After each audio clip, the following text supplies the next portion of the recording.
Maayong gabi kanatong tanan. Advance Fiesta sa mahal nga Birhen. Pakpakan na to ang mahal nga inahan sa Diyos.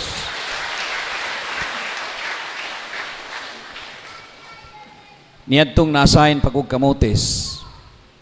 17 ko katuig dito. Napunag duha di Sinoy tanan. Sa dihang naasahin ako sa lungsod sa Pilar, naagi nagsigig balik-balik na ako. Gahangyo sa ako nga mukaot dito sa kilid sa simbahan kay tuway gilubong nga bahandi sa hapon kang General Yamashita. Sigihang gi ko nilag balik-balik. Apan wa gi ko madala. Nakumbinsir gyud ko nga wa gi ko madala. Karon sa dihang naasahin ako dito sa Mindanao, dihay pari namo nga nasahin sa usa ka dapit sa Cordoba. Silingan ninyo. Nakumbinsir nga naay bahandi sud simbahan, busa gisugda niya pagkaot.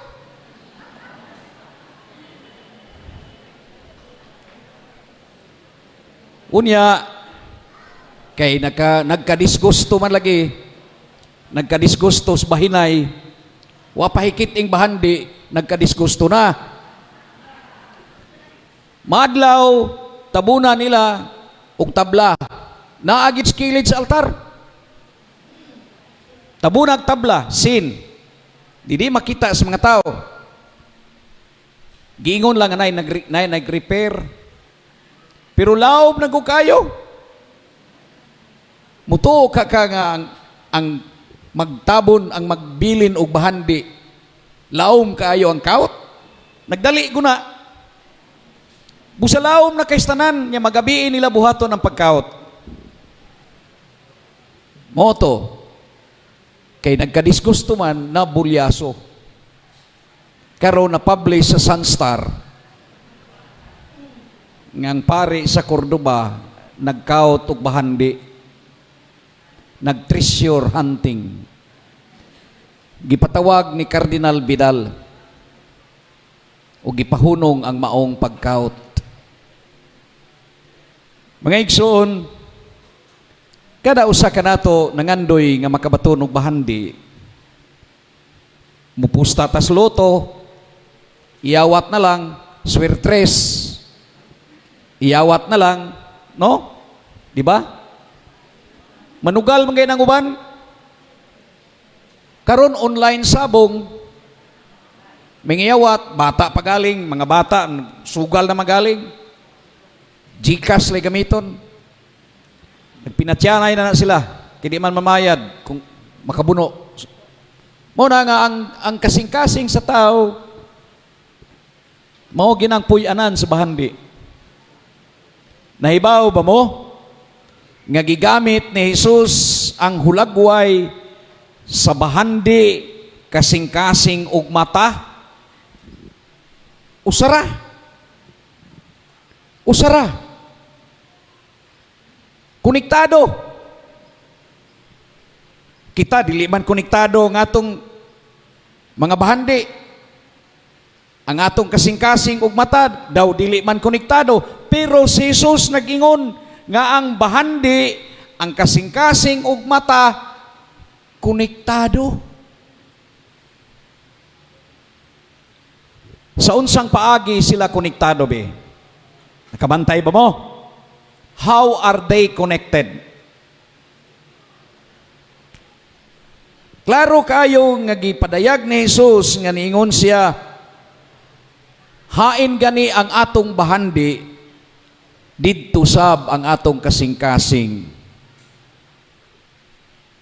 Apan ang pangutana mao, unsaon nato pagkahibaw kung hain ang atong kasing-kasing? Kay bawa ba mo ug hain ang inyong kasing-kasing nga naa nagpunting sa bahandi? O sayon ra, subaya ang iyong gitan-aw sa imong mata.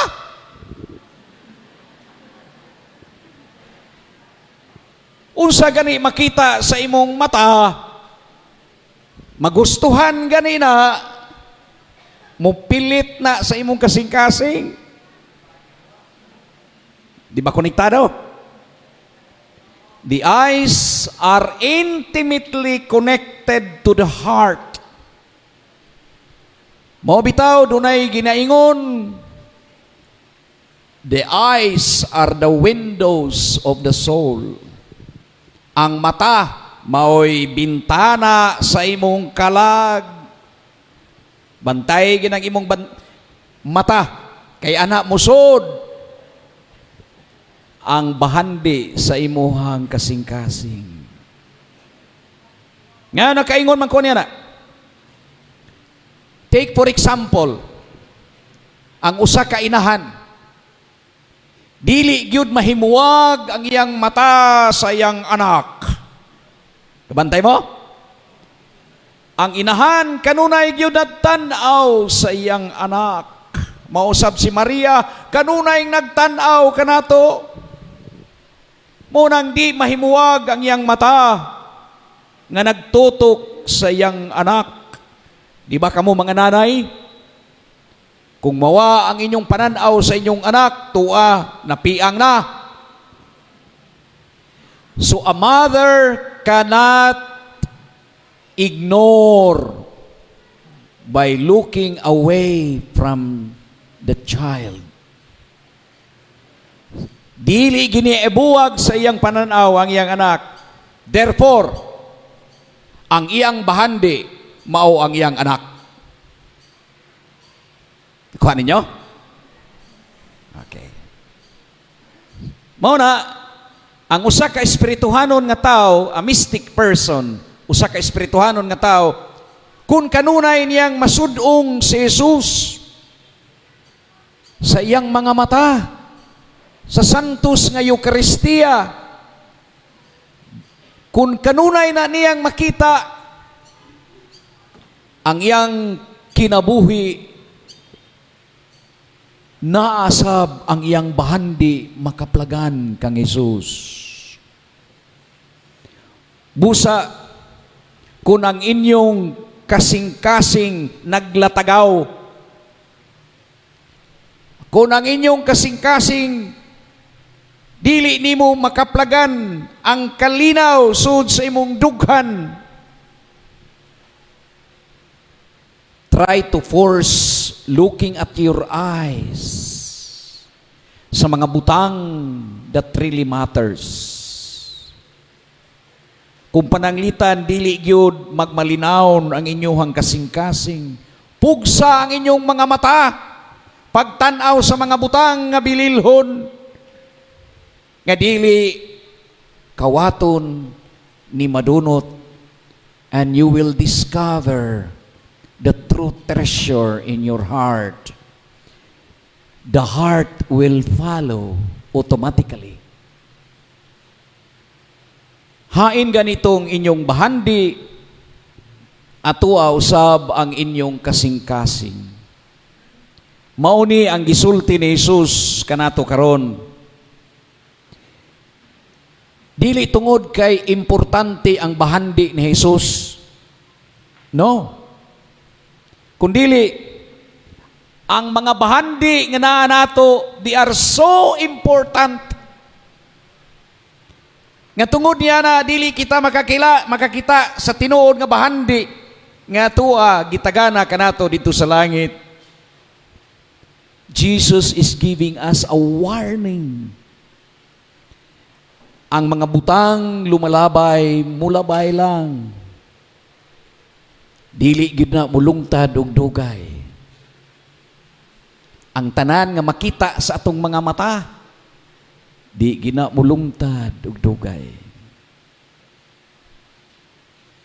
Mao bitaw, dunay ginaingon nato, kabantay ba mo?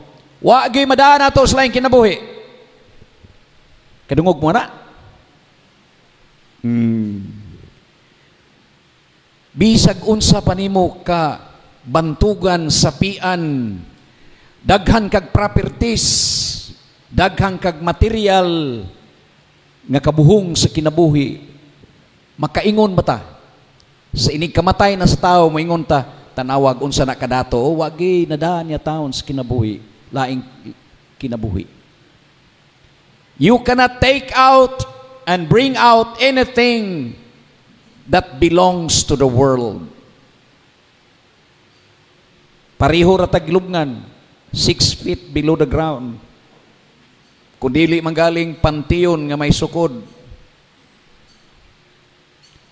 Pari-parihas lang yung tatanan. Nobody can take anything beyond this world. Mo na bitaw katong mga sapian, kwartahan, giswertes, kinabuhi. Unsa may lang buhaton. Tungod sa ilang kabuhong, muingon sila, wa man tinuod madas, laing kinabuhi, I might as well enjoy all the things that I have in my life while I'm still alive. Di ba? Nga katong mga marunong, nakabantay, nga nakasabot, nga way madas ilang laing kinabuhi, ni kamatay nila, ang ilang buhaton mao, magpahimo og mga butang nga mahinumduman sa mga tao. Pareho ng tulay diha. Di ba na legacy mo na? Usa na kakabilin. Oh. Daghan og himuon aron mahinumduman, aron ini kamatay, dunay magdumdum kanimo kay nahibaw naman silang way madas laing kinabuhi. Apan mi advice ang atong Ginoo. Nagpahinumdum gayud siya. The values of life depends so much on the treasures that we possess. Ang butang ning kalibutan, anything that we value in this world is of lesser value compared to the value that is being offered by God in the next life. Kung sa may gipasabot ni ini, does it mean to say nga mamundo-pundo na tas langit? Ang gipasabot ni ini mao, kinahanglan mantigo kitang muila sa kalainan sa duha. Ang kalainan sa duha kamatang sa bahandi, somehow it will shape our life here on earth and the next life. Mao na nga gipaklaro ni Jesus pag-ayo kanato. Storing up treasures, we have to identify unsang klasiha sa treasures that we want in life. Kung atong tan-aon sa atong mga mata, si Jesus kanunay, atong ikahipag sa Jesus, dili lamang sa iyang pagka-Diyos o pagkatao, kundi ato siyang makita, isip bahandi, diha sa atong isig kaingon. Where can you find God? Anha sa atong mga isig kaingon. Dili nimo i-ignore nga nakita nimo si Jesus sa santos nga Eucharistia, unya i-ignore nimong imong isig kataw nga naas imong tapad.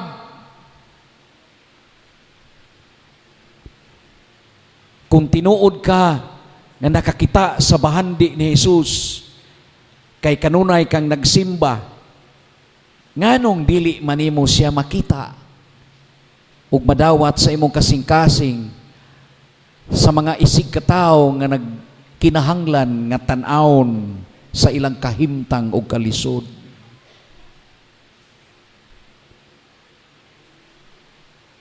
The treasures of the heart of Jesus can only be found in our poor brothers and sisters. They are the treasures of God. Ang atong mga kaigsuunan, they are the true treasures of the kingdom of God. Muna, kung nakakita ka ni Jesus, nga imong bahandi tanging yaman, nganong di ka man makakita sa uban. Sa imong pamilya, sa imong kauban sa trabaho, sa imong kauban din sa simbahan, yung di ka man makakita. Kung tinuod ka pang nakakita ni Jesus ug ni Maria, anong di ka man makakita sa uban? So inomdumiha, they are closely interrelated, connected. The treasures that Jesus wants comes from what we see, valuable to what we see, and we store up in our hearts. The values of the kingdom of God can only be found in heaven. Apan naasab sa atong dinhi sa atong katilingban. The values of love, justice, and peace, forgiveness, and reconciliations. Mauni ang mga treasures in the kingdom. Why makakawat ni ini? Because it belongs to God. And only people who see it will treasure it in their hearts. Mas labaw pa ni sa material, kay di man ginimuwa. The material things can be lost in your life. Apan kini dili kayo. Busa kung hikaplagan ninyo ang tinuod nga bahandi, timan iya, kung ang inyong kasing-kasing naglatagaw, try to see what is it that you see always. Unsa man ang mga butang imong gibahandi nga mao'y nakapawonder, nakapasalaag sa imuhang kasing-kasing. Unsa man na? Try to figure it out. Because these things really matters for Jesus. Ang atong bahandi nga importante might not be important in the eyes of God. Busa, bulahan katong nakakita sa mga butang nga angay makita sa atong kinabuhi, nga angay natong tipigan nga mga tinuod nga bahandi samtang nagpakabuhi pa kita. And we will discover this as we see in our poor brothers and sisters in the kingdom of God.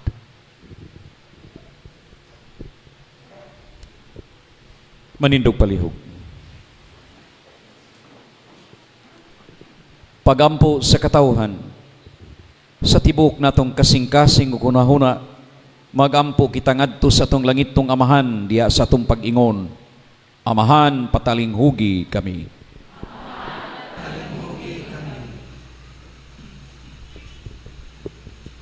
Alang sa simbahan nga magpabiling ligon ug matinud-anong magbalantay sa katawhan diha sa pagtuong Kristohanon, mga muyo kita sa Ginoo. Amahan, patalinghugi kami. Alang sa mga kadagkuan sa atong nasod nga maghari diha sa ilang kinabuhi ang gugma, kalinaw ug kaangayan, mga muyo kita sa Ginoo. Amahan, patalinghugi kami. Alang sa mga nag-antos sa nagkalain-laing balatian, nga maangko na nila ang kaayuhan, mga muyo kita sa Ginoo. Amahan, patalinghugi kami. Alang sa World Meeting of Families, nga paghimuon sa Roma ug sa Archdiocesan Family Congress, dinhi sa Sugbo karong Hunyo 22 ngadto sa 26, 2022, nga unta mahimong malampuson, mga muyo kita sa Ginoo. Amahan, patalinghugi kami. Nga imo untang isipon nga takos ug mapuslanon alang kanamo nga si Teofilo kamumot sa lugoon sa Dios, mabayaw ngadto sa altar sa mga santos, mga muyo kita sa Ginoo. Amahan, patalinghugi kami. Alang sa atong mga sponsors, benefactors, and donors sa atong mga proyekto ilabi na sa pagpatukod sa bag-utang simbahan, nga ilang kinasingkasi nga hinabang, mamahimong kapanaminan sa uban, alang sa pagpalambo sa bertod sa pagkamanggihatagon, ug ang madagayaong grasya sa Dios matagamtaman sa tanan. Magampo kita sa Ginoo. Amahan, patalinghugi kami. Alang sa kalampusan sa pagpatukod sa atong bag-ong simbahan, ug nga sa kanunay mapanalipdan nga malikay sa sakit ug disgrasya ang tanan nga mga lumilihok niini. Magampo kita sa Ginoo. Amahan, patalinghugi kami.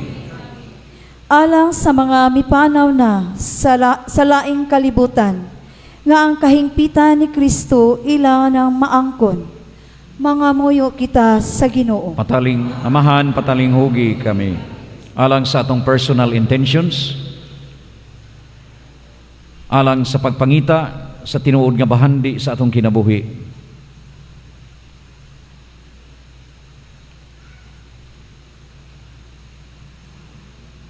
Langit nung Amahan, hatagi kami sa kusog aron makabaton kami og kaisog sama kang Kristo ang mahigugmaong magbalantay. Tultuli kami sa dalan sa kahingpitan pinagi ni Kristo among Ginoo.